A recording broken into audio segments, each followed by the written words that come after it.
kitten turu kitten gere yere la ko anyo fo o ko ciden ko ni bi ten turu iki yere bo nyogona aka kuma ufamu kuno amma fo ko ika sujudi ke kitten gere yere la mo fo de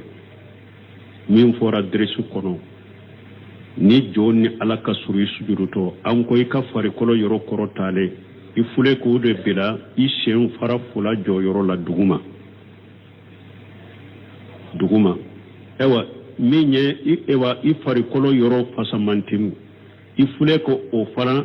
ani fari kolo yoro minye ifari kolo duguma tai iyu bila nyogo nyetela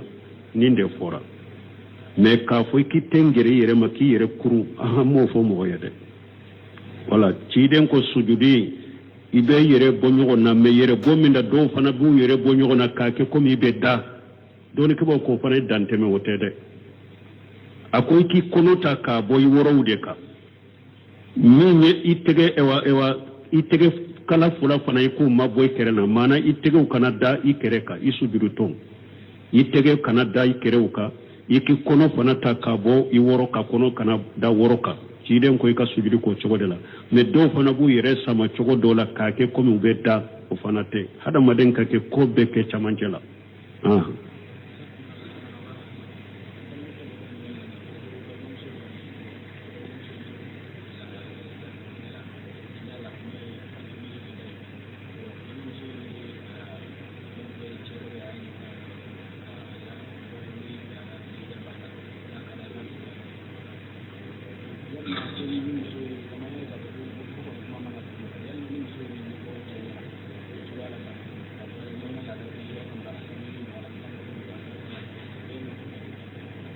bon ko do ka nyinin kale ko mbarima muso do ka to fatuli idala ko ya fo ce doye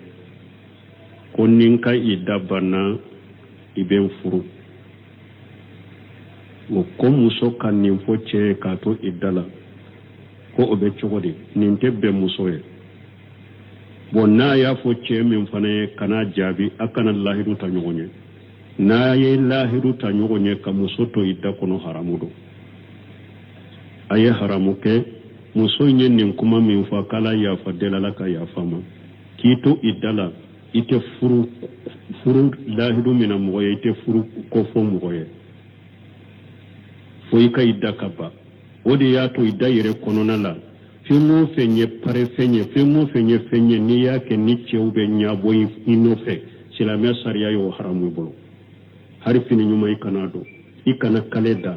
ikana ewa jabedo iseune bolo ikana kasa jalanti yerela bukuli unu chenu ni masiri kanungudo nimbe kunye munye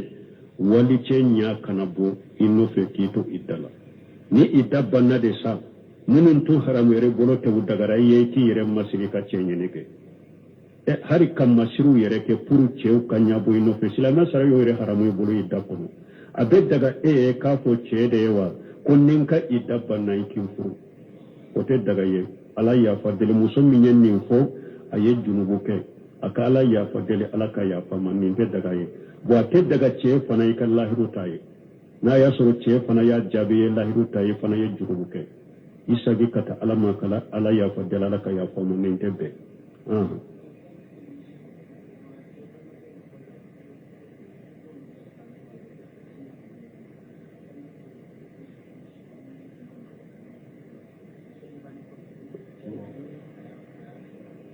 ko ewa ni mo mo nyen no kuma fo nyogo nye uye lahiru ta nyogo nye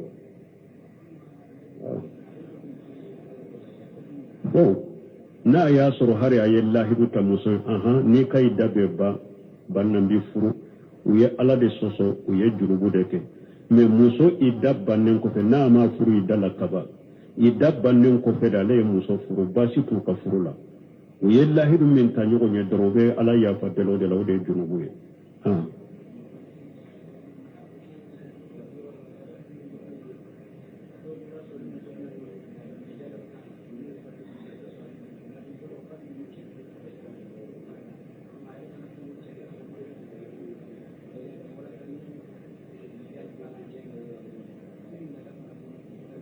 bon ko doko lada be olu fe ni muso fana cɛ fatura n'a bɛ don idala a bɛ don idala ni cɛ dɔ de ka tɔgɔ ye k'a to ida kɔnɔ a bɛ to ka ko cɛ tɔgɔ fɔ ni ida banna pour o cɛ ka furu nin ye laada jugu ye laada ko ni laada jugu de late nin na silamɛya sariya la silamɛya sariya ko hadamaden muso ka ida kɛ ala bato b'a la ani ka cɛ fana gasi sigilen n'a ka hakɛ sigilen b'a la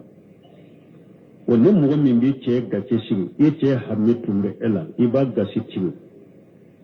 ka a ka hakɛ kɔlɔsi a kɔfɛ cogo di o fatura depuis e dontɔ i da la i ɲinana o kɔ e ni cɛ wɛrɛ tɔgɔ de bɛ don i da kɔnɔ cɛ ka hakɛ bɛ min o la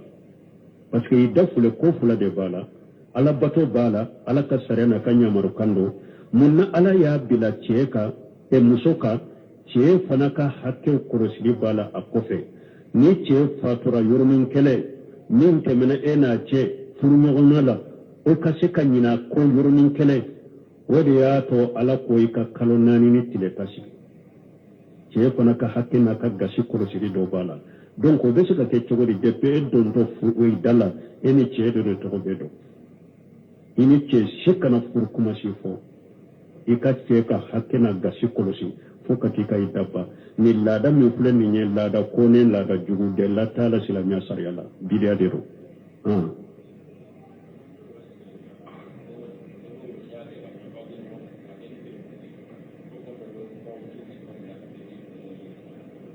bon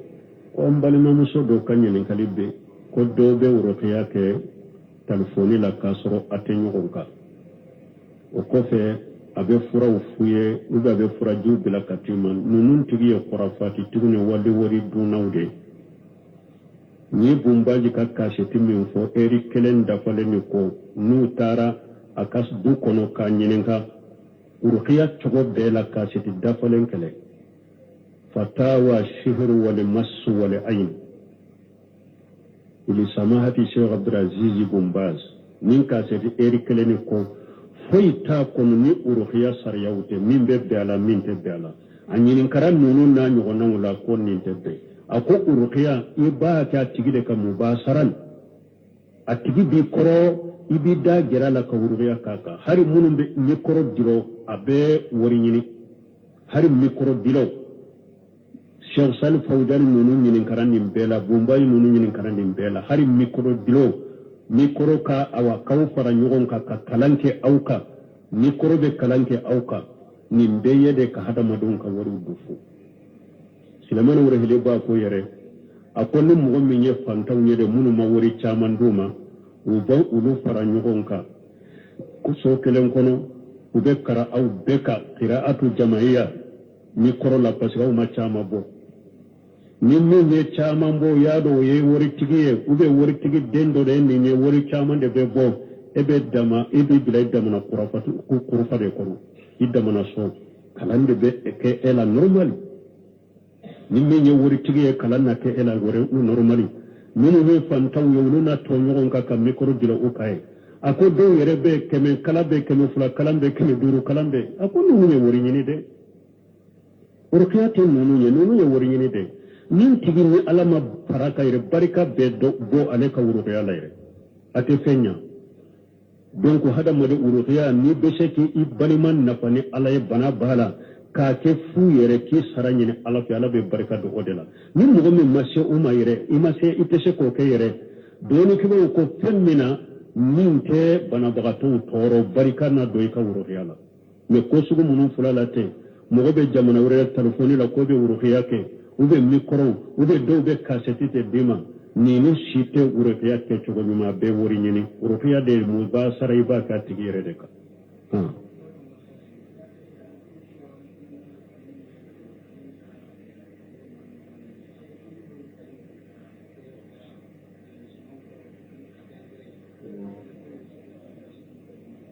bon ko komi an ko suru an ko fali bɔ sɔbilen don ko dɔ ko olu bɛ fali bɔ minnu ta k'u kɛ angɛrɛw ka suma in kɔrɔ bɛ cogo di dɔɔninkɛbaaw ko ye fɛn sɔbilen ta k'a kɛ angɛrɛ i ka suma kɔrɔ ama suman nya yelema sobe anya ma do sumayina akasa ma do sumayina ama sumay nya yelema kiri sita bulo foiti ka sumala ni fen sobile nye fen nya yelema de ka kasa yelema uda ya damu yelema abe sobi odela me na ma min sike e ka sumala foiti sumayina hari hada maden bana kuta de niyo oke ko do i ka suman koro ewa akasa ma yala anyata la ama damu yelema foiti sumayina parce que ba fo de ma disi halatu parce que abe yelema de ni eye sobe inke sobe be yelema ka ke fen wore de atenyo intoro donc basite nono na kudo fen koro ni ama ewa sumai ama nya yelema ma kasa yelema ma damu yelema fo ite ka sumana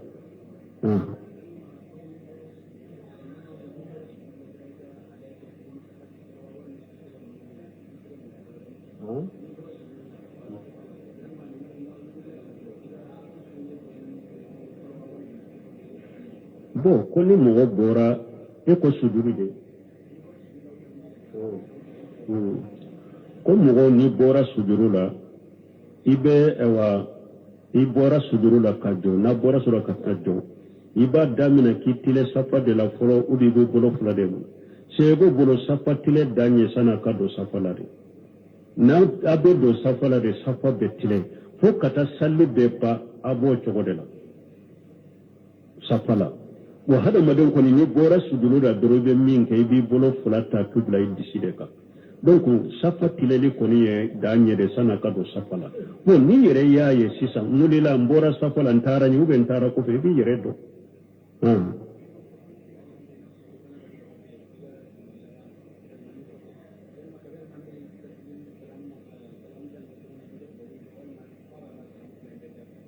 bon ko ni mo ba ke ka do ke almami ko fe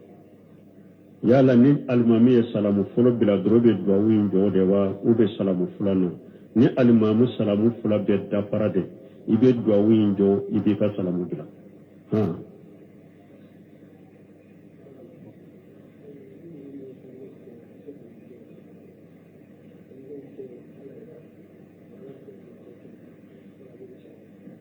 bo an yen nin jaabi asina joli ko ni mogo min ye kantigɛli kɛ banabagatɔ ye ko ala ye banabagatɔ kɛnɛya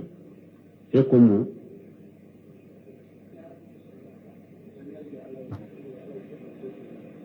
ko ka kantigɛli kɛ ala ye pour ala ka banabagatɔ kɛnɛya an ko nin tɛ bɛn kantigɛli tɛ kɛ foyi ye ni ala kelen pewu tɛ hari ni dɔɔnikɛbaw ko hadisa dɔ la ko ciden ko dawu mardakum bisadaka a y'a ka banabagatɔ furakɛ ni sadakati ye dɔw ko ninnu bɛ kɛ ni nafolo sadakati ni sadakati senfulu de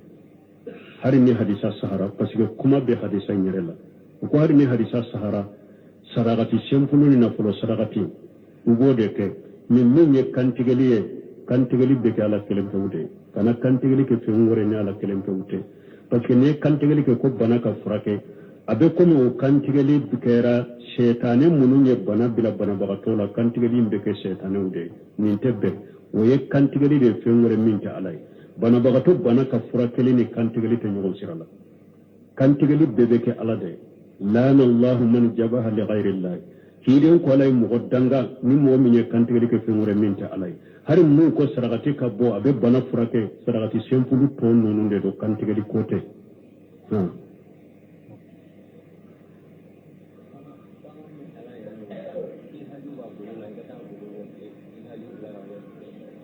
ko bagan min sara yɛrɛ ma i mako b'a ka golo la ka golo bɔ a la ka taa i mako ɲɛnabɔ n'a ye o bɛ cogo di baga ni a sogo bɛ dun ni kantigɛli n'a kantigɛra a sogo bɛ dun ni o baga sugu jifara a bɛ daga i k'a ka golo bɔ a la ka dogi k'i ka baaraw kɛ n'a ye tahuruha dibaquha aw kama qala rasulullah sallallahu alaihi wasallam ciden ko ewa baga su a golo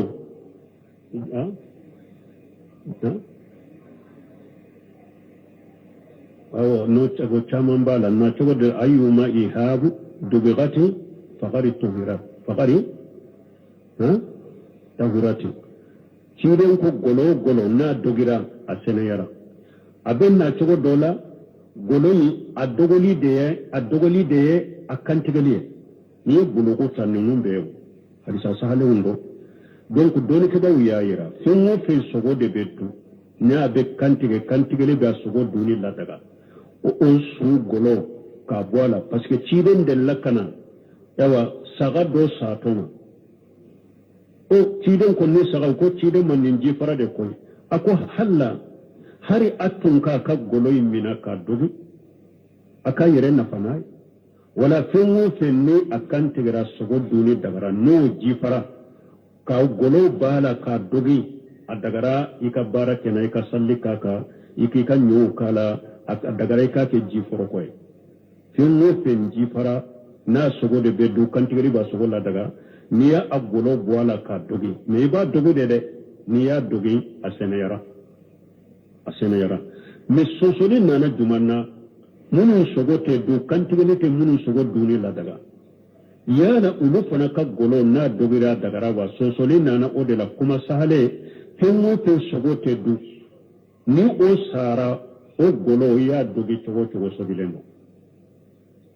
munun sogo be du no ulu sara nu yereye makantige donc dogoli be ulu de ka golo senaya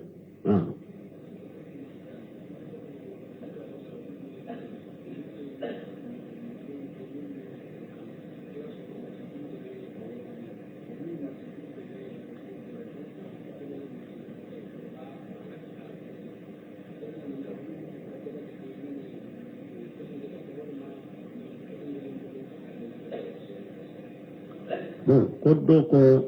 ulu kanyo no be nyo kosi u be masintigi de wole ale de be nyo kosi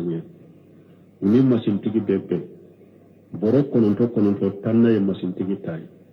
yala no ulu be jakabo jakabe bo nyo do de da polo ube ni masintigu ta wote jate jakala ha masintigu ta iba bere jate ka jakabu masintigu boro kelen be jate ka boro lade masintigu ta jakabe bode ka fo be masintigu ta ate jate jakala ibo bola wote jate jakala wote de ni be jakabo masintigu ka boro kelen a bebe jate ka nyola de ka be jakabo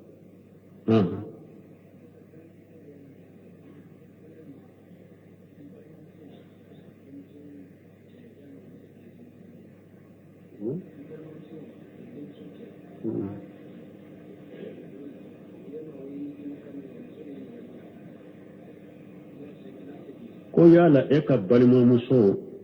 o dem muso ce o yi ka jumurami mo de fois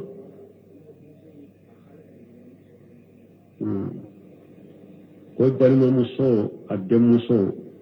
o ce o yi ka jumurami wa abe ko mi ka balimo muso o dem muso in tantita alewa yala dem muso in ce ya ale jumurami walla dem muso in ce te ka jumurami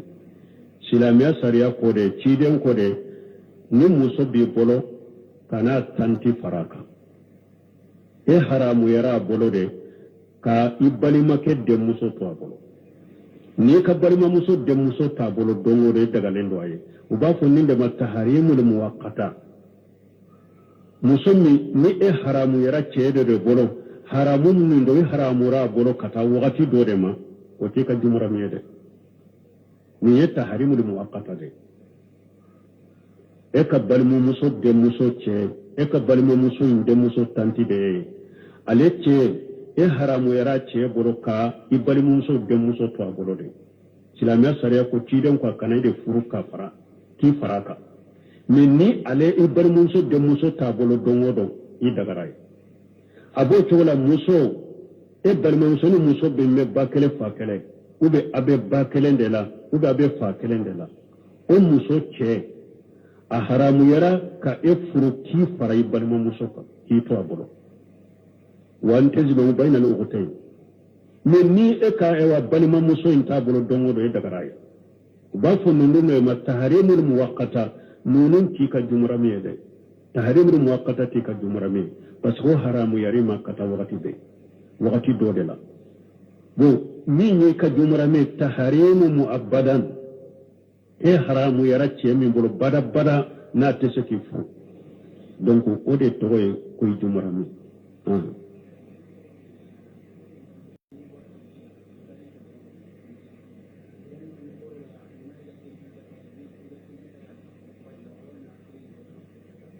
o koni mo mi ntara ko le shempulu ye bora ima salijita ni be salijita ibe salijita sufe ko sabasa ube kelema ibora ko lijila o ima bokyo ko lijila o nikia sufe ko sabasa ode sunna we mustahabu ode kanune ode kanyi me ibora ko lijila sisa ima bo ko lijila o har ne sufe mun ke kelen kelen me ko ni dankane soro diya besoro fentika ibora ko lijila sisa ima bo ko lijila sisa o ne sufe nunun ke fula ko ni fula munun kanka ke sawe ke fula jiyo soro dankane bi bolo jiyo soro basitika sabayinde ibora ko lijila sisa ima bo ko lijila sawo ka uko munun kanka ko saba ko saba o yen nyuman ni pasamantare wajibite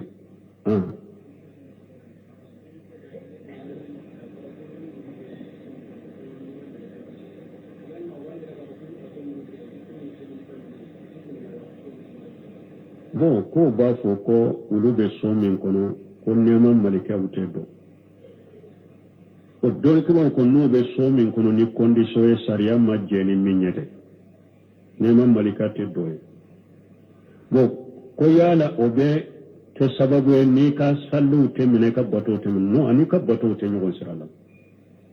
neman malika wute do ika ani ka bato te mina wute nyon sirala tele ani fana ciden ko dongo akwa be khairetu be ka barajila ni bato tun te mina ciden ba ko khairetu be boy ka barajila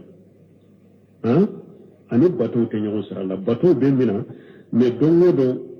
fen hakke do de be boy ka barajila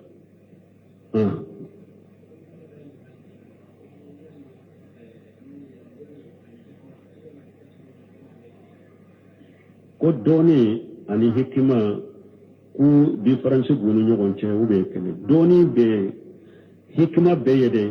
hada madem min be koro shirike ka ko do udo nyorola doni ke ba do be se ka sike doni ba bolo me hikima tala mo do be se ka ke doni ba bolo me hikima tala mo do be se ka ke pana doni ba bolo hikima bala hikima yede de min kanka ke yoro mi ka ke o yorola don mi kuma min kanka fo o ka fo don mi kuma min kan man ka fo kana fo don mi kai wani min kanka ke o ka ke don mi kai wani min man ka ke kano ke nogoya kanka ke yoro mi go nogo o yoro nogoya geleya kanka ke yoro mi ibo ko giriya ko geleya hikima yeminde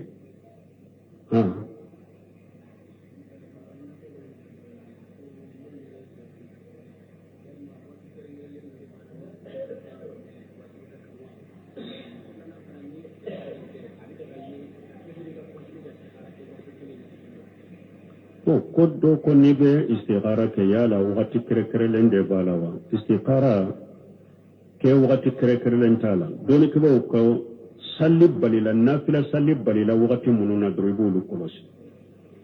fonni istikhara minani la sisa anani la wakati balilena me fonka ni istikhara ke sisa de donc adonna jawato asbabu la wala sababu ben nafila minna donna ulula wala ibe sekake men no o sugute yika wakati balilon koroshi kana ko wakati la don sunu wakati kere lenta la tele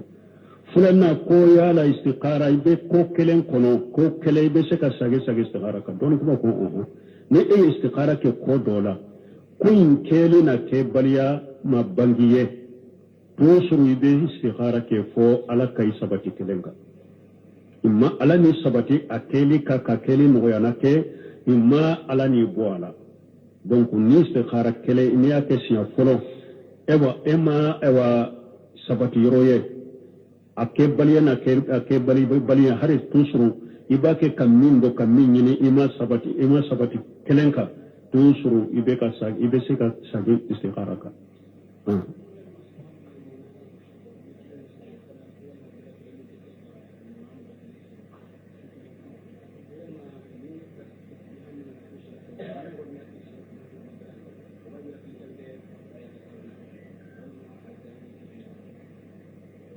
bon ko subhanallah munun nana ni ciden ko ka fo awa sinya keme ko baraji bakele biye ko yala e fana ni ya fo keme fula baraji ba fula de biyo o tin don ko ko ciden ya hakke min fo ko ka da o hakela o hakke fo ka da ola o ko fe ni yere be do faraka bi zikril mutlaqa ni ala ko suma birale te iboke sero ciden ya hakke min fo ni ko nimbala ibada o hakke de la donc ato niyo hakke ke ni ciden ka sunna kele ato yere be jikri wore min ke jikri birale te iboke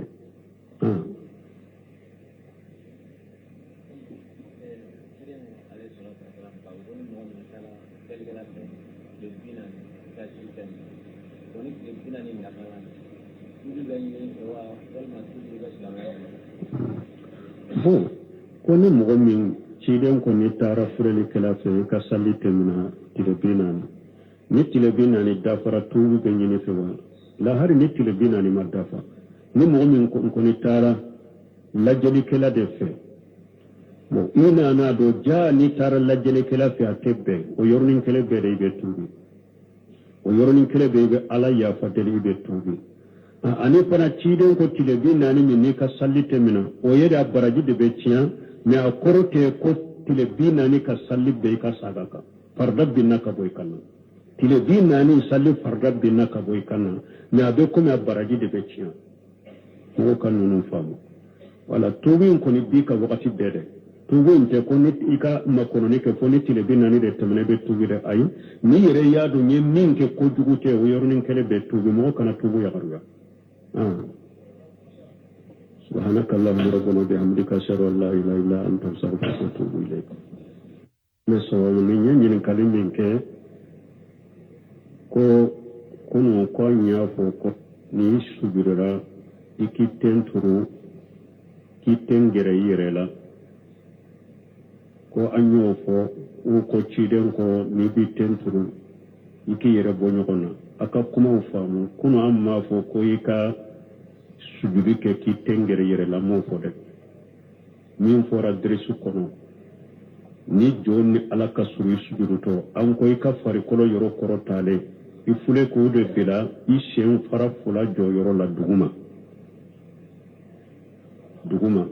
ewa minye ewa ifari kolo yoro pasamantinu ifule ko o fara ani fari kolo yoro minye ifari kolo duguma tai iyu bila nyogo nyetela ninde fora me ka fo ki tengere yere maki yere kuru aha mo fo mo yede wala ciden ko sududi ibe yere bonyo na me yere bominda do fana bu yere bonyo na ka ke ko mi be da do ne ko ko fana dante me wotede akoy ki konota ka boy woro ude ka ni ne itege ewa itege kala fula fana ko ma boy kere na mana itege kana da ikere ka isududu to itege kana da ikere uka iki kono fana ta ka bo i woro ka kono kana da woro ka ciden ko ka sududu ko chogo de la me do fana bu yere sama chogo do la ka ke ko mi be da o fana te hada maden ka ke ko be ke chamanjela